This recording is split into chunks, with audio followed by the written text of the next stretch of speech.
Have you ever remained silent when someone tried to diminish you? Have you swallowed the retort, walked away from the argument, and left with that weight in your chest, believing you had lost? Have you lain in bed at night, replaying the scene, thinking of the 20 responses you could have given, feeling weak, cowardly, small?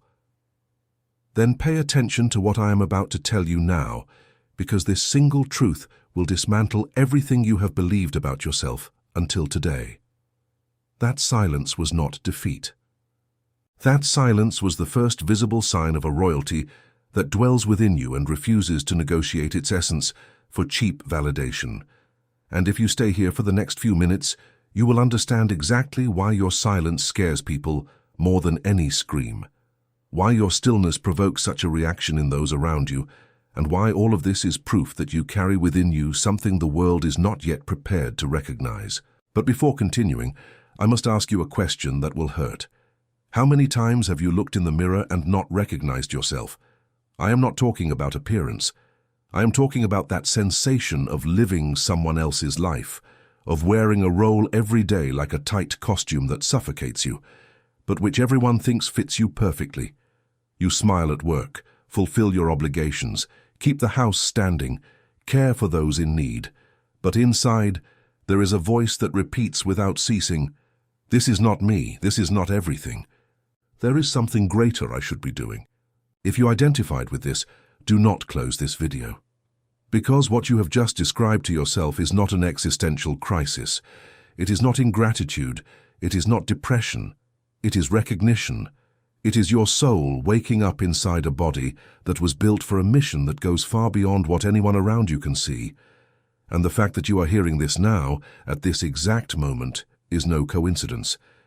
It is an appointment made even before you received your first name. Let us take this in parts, because what I have to reveal to you today is too great to be thrown out all at once, and each piece I put in place will change the way you view every pain, every silence, and every battle you have faced until now. First, let us talk about the symptom, this sensation of being a stranger in your own life. A study conducted by the Center for Mental Health Studies at USP revealed that more than 60% of Brazilians over the age of 35 report a persistent sensation of disconnection between who they are and the role they play socially. 60%. This means that for every 10 people you meet on the street, 6 are living exactly what you are living. 6 are wearing a mask every day and feeling the same suffocation you feel. But here is the detail that changes everything. Most of these people interpret this sensation as a problem, as a failure, as a sign that something is wrong with them, and that is exactly where the trap closes. Because when you interpret awakening as a defect, what do? You try to fit back in, you try to silence that voice, you try to convince yourself that you should be grateful for what you have, and stop wanting more. And every time you force yourself to fit into a space that was not made for your size, you bleed inside. The Federal Council of Psychology published a report showing that Brazil records one of the highest global rates of emotional exhaustion in adults between 35 and 55 years old. And the primary cause is not overwork. It is overacting. It is the brutal energy expenditure of living a character that does not correspond to the truth that inhabits you. Now I want you to record one thing. There is a word in Hebrew that will illuminate all of this. The word is chasha. Chasha does not simply mean to be quiet. Chasha is the deliberate silence of one who has the power to speak, the argument to destroy, the reason to retaliate, but consciously chooses to remain silent. It is the silence of kings. It is the silence of one who knows that their voice carries such weight that using it outside the right moment would be like wasting live ammunition on paper targets. When you remained silent before that person who tried to diminish you, you were not being weak. You were operating in chasha. You were exercising the kind of self-mastery that only exists in those who carry true spiritual authority. If this is making sense to you, I need to ask you something.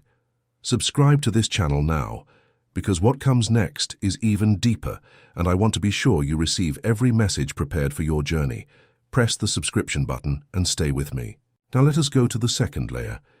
Because understanding the symptom is important, but without understanding the cause, you will remain trapped in the same cycle, and the real cause of what you are living will shock you.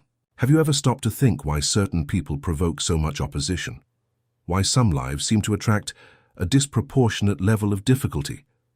You look to the side and see people living in superficiality, sailing without any turbulence, no crisis, no betrayal, no collapse. And then you look at your history and see a battlefield, relationships that crumbled, doors that closed in your face, people who promised to stay and disappeared, opportunities that dissolved at the exact moment you were about to reach them. And the natural conclusion, the conclusion the world taught you to draw, is that you are doing something wrong, that there is some flaw in your character, in your destiny, in your luck. But I need to tell you something that will turn this logic upside down. The intensity of the attack you suffer is not proof that you are wrong about your calling. It is the irrefutable confirmation of your level of spiritual threat. Think with me. An army does not mobilize its heaviest arsenal against just any target. No one spends a missile on a sparrow. If the level of opposition you have faced in your life is disproportionate, it is because what you carry within you is disproportionate. Your battles are not punishment. They are a secret badge of honor. They are the cosmic recognition that you carry a disruptive power that threatens entire structures. A study published by Unifesp in the field of stress neuroscience demonstrated something fascinating. People who go through high levels of chronic adversity and survive without fragmenting develop what researchers called resilient neuroplasticity. Their brains literally reconfigure themselves. They create new neural roots. They develop an emotional processing capacity that people who lived in comfort simply do not possess. In other words, every battle you faced was not destroying you. It was rebuilding you. It was reconfiguring your internal structure to withstand the weight of what is to come. And this is where the second Hebrew word I need to teach you comes in, tzaraf. This word appears dozens of times in the scriptures and describes the process of refining precious metals by fire. When the goldsmith places gold in the fire, he is not trying to destroy the gold. He is trying to separate the gold from the impurities. The fire is not the enemy of the gold. The fire is the gold's best friend, because it is the only thing with the capacity to reveal what it truly is. Tzaraf is exactly what happened to you. Every crisis, every betrayal, every abandonment was refining fire. It was not destroying you. It was burning away everything that was never truly yours, so that only what is pure, authentic, and non-negotiable would remain. Now look at the story of Joseph. And when I say look, I want you to really look, because his story is a mirror of your life. Joseph was the son who carried the dream. He was the one who saw further, who dreamed higher, who had a vision that no one around him could comprehend. And what was the world's reaction to this? His own brothers threw him into a pit. The people closest to him, those who should have protected him, were the ones who tried to bury him. Then he was sold as a slave. Then he was imprisoned on a false accusation. Every chapter of his life seemed like a confirmation that the dream was a lie, that the promise was an illusion, that he had been naive to believe. But here is what no one told you about Joseph. The pit was not a detour from the promise. The pit was the first corridor of the palace. The prison was not the cancellation of destiny. The prison was the final stage of preparation before the platform. Every moment of abandonment Joseph lived was a steel beam being placed in the foundation of his character. Because the throne that awaited him was so large, so heavy, so loaded with responsibility, that if he had arrived there without passing through the fire of tzaraf, the weight of the crown would have crushed him. If this message is touching something inside you, if you feel I'm describing your own story, leave a like on this video now. It is not just a button, it is a declaration. It is you saying to the universe, I recognize what is happening to me. I understand the process. Press like and stay with me. Now let us go to the part that will change everything. Because until now I have shown you the symptom and the cause, but without the solution, knowledge is only torment. And the solution begins with a third Hebrew word that will reorganize your entire life. Pakad. Pakad is one of the most powerful words in biblical Hebrew. It means divine visitation, but not a generic visitation.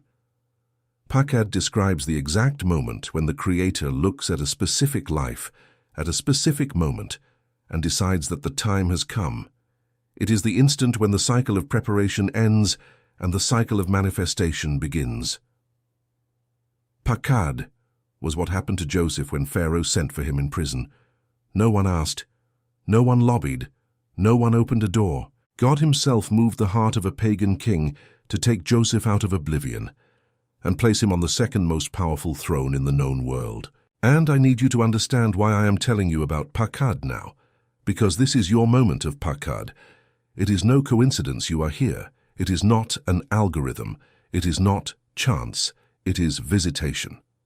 The same God who orchestrated Joseph's exit from the pit is orchestrating your exit now.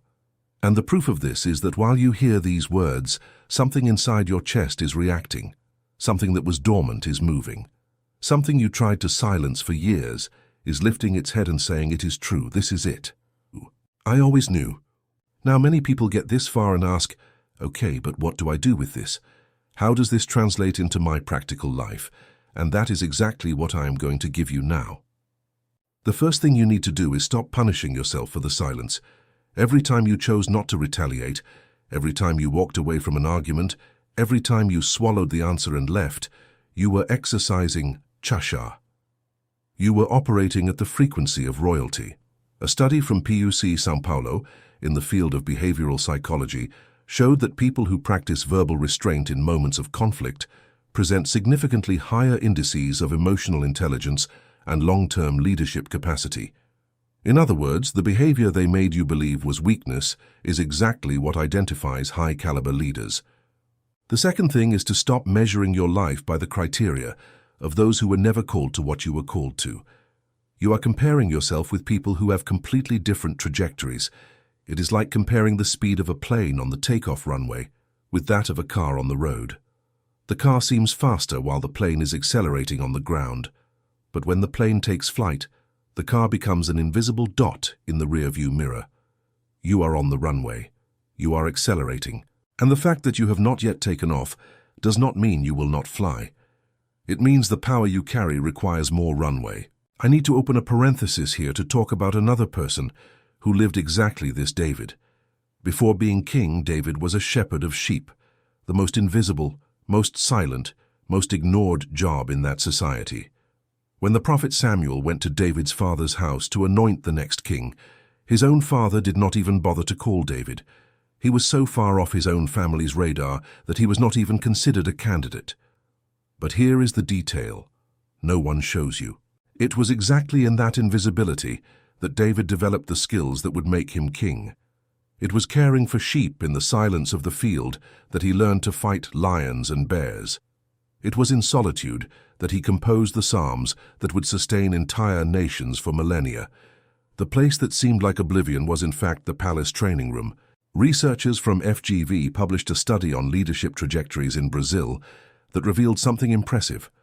More than 70% of high-impact leaders in the country went through prolonged periods of ostracism or invisibility before reaching positions of influence.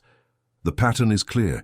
The larger the platform being prepared, the longer and more intense the phase of concealment. It is not a delay. It is incubation. And here is another dimension I need to show you. There exists in Hebrew thought a concept called Tavnit. Tavnit is the celestial model, the original project, the divine blueprint of something before it exists on earth. When Moses received instructions to build the tabernacle, God said, "Make everything according to the Tavnit I showed you on the mountain." In other words, before anything manifests in the visible world, it already exists as Tavnit in the invisible world. You have a Tavnit. Your life has an original project that was designed before your conception, and that sensation of not fitting in, of living the wrong life, of being a stranger in your own routine, is the tension between the Tavnit and the temporary reality you are living. It is not a defect, it is misalignment, and misalignment is not resolved by trying to fit into the wrong mold. It is resolved by adjusting life to the Tavnit. If you are feeling the weight of these words, I want to ask you to do something now. Activate the notification bell of this channel, because next week I will publish a video that will show you how to identify with surgical precision what your specific Tavnit is, the original project of your life. and how to begin aligning every decision to that project. You will not want to miss this. Activate the bell now. Returning. The third practical thing you need to internalize is this. The weight you carry is not the burden of failure. It is the solid mass of an ancestral memory beginning to break the surface. There is a term in neuroscience called epigenetic memory. Researchers from Unicamp demonstrated that intense experiences lived by previous generations can leave biochemical marks on the DNA that are transmitted to descendants. This means that part of the weight you feel is not just yours. It is inheritance. It is the accumulation of unanswered calls, of unfulfilled destinies, of missions your ancestors began but could not complete. And now all of this converges on you. You are the point of convergence, the link that will transform generations of pain into a legacy of purpose. Look at Elijah. Elijah faced 450 prophets alone in a confrontation that seemed suicidal. After that crushing victory, he ran to the desert and asked to die. The greatest prophet of Israel, after the greatest miracle of his life, collapsed. And what did God do? He did not scold him. He did not tell him to get up and stop whining. He sent an angel with bread and water and said, "Eat, for the journey is too long for your strength." You are in that moment. You have already faced your 450. You have already won battles that no one knows existed. And now you are exhausted. You are in the desert. You are wanting to give up. But I am the messenger sent today to tell you, eat, rest. For the journey ahead is too great for the strength you have now, but it is not too great for the strength you are about to receive. There is a fourth layer I need to reveal to you, and this is perhaps the most important of all. Everything you have lived until now, the silence, the ostracism, the betrayals, the collapses, was not read by you correctly. You read it as punishment. You read it as abandonment. You read it as evidence that God forgot you. But the reading was completely inverted. Think of the process of tzaraf again. When the goldsmith places gold in the fire, there is a specific moment when he knows the refinement is complete. Do you know what it is? It is when he looks at the molten metal and can see his own reflection. The fire does not stop when the gold stops suffering. The fire stops when the goldsmith sees himself reflected in the gold. God will not end your process when you stop feeling pain. He will end it when he looks at you and sees his reflection. And I believe with everything in me that this moment has arrived, that the reflection is already there, that the gold is already pure, and that the cycle of Pakad, the divine visitation, has already begun in your life. Now listen to what I'm going to tell you, because this is crucial. When Pakad happens, things move fast. Joseph went from the dungeon to the palace in one day, a single day. It was not a gradual process. It was not months of smooth transition. It was from one day to the next. And when your Pakad fully manifests, it will be like that. Doors that were locked will open without you knocking. People who ignored you will seek you out without you asking. Resources that seemed impossible will appear without you planning. Not because you earned it through human effort, but because the Tavnit of your life is entering into alignment with celestial time. A data point that deeply impresses me comes from the IBGE. Research on socioeconomic mobility in Brazil showed that the most significant movements of ascent happen not linearly, but in abrupt leaps. People who spent years in apparent stagnation experience drastic changes in level in a surprisingly short interval. The statistical pattern confirms the spiritual principle. Manifestation is not proportional to the waiting time. It is proportional to the intensity of the preparation. Before I give you the last piece of this puzzle, I need to ask you something. If this message resonated with something inside you, share this video with someone who needs to hear this today. You know someone who is in the desert, who is feeling invisible, who thinks their silence is weakness. Send this video to that person now. You can be the angel carrying the bread and water to someone who is about to give up. Now the last piece. And this is the one that will seal everything. You need to understand that the silence you practiced was not just self-control. It was prophecy in action. In Hebrew, there is an expression that connects chasha to an even deeper level of meaning. When the ancient rabbis studied the silence of God, they used the expression dumia, which appears in Psalm 62. Truly my soul finds rest in God, My salvation comes from him. Dumia is the silence of one who does not need to defend themselves because they know a greater defense is operating in their favor. It is the silence of one who does not need to prove anything because they know the proof is on the way. When you remained silent before those who tried to diminish you, you were operating in Dumia. You were declaring with your body, with your posture, with your absence of reaction, that there is something greater operating in your life. Something that does not need a scream to be heard. Something that does not need a fight to win. Something that does not need an audience to exist. And this is the mark of the chosen.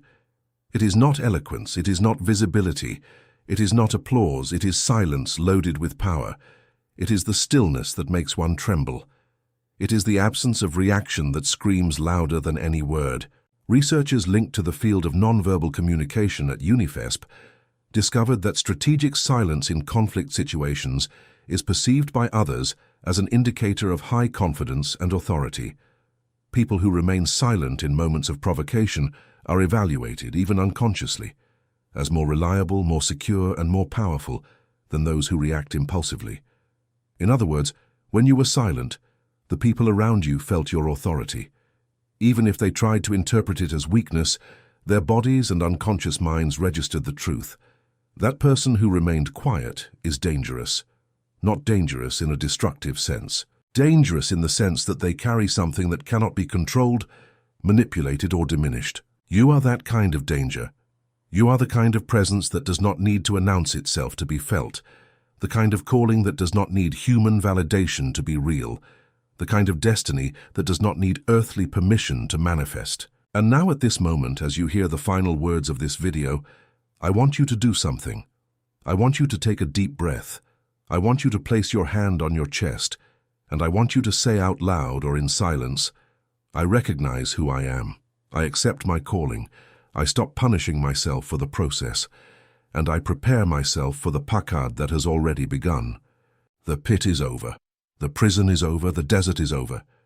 The fire of Tzaref has done its work. The goldsmith already sees his reflection in you, and now the palace is waiting. It does not matter how many people tried to diminish you. It does not matter how many times you thought silence was weakness. It does not matter how many nights you lay down thinking you had been forgotten. Every second of that was preparation.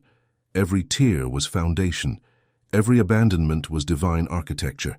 You are not an accident. You are not a mistake. You are not what they said you were. You are refined gold. You are Tavnit in manifestation. You are Pakad in motion. You are Chasha, transformed into a throne. If this message spoke directly to your soul, go to the comments now and write the word silence in capital letters. This word is not just a comment. It is a spiritual declaration. It is you saying, my silence was never weakness. My silence was always power, and from today on I know exactly who I am. Write silence in the comments and mark this moment as the turning point of your history. And next week, I will return with the revelation that will show you the exact map of your Tavnit, the original project that was designed for your life before the world existed. You will not want to be left out of this. See you soon.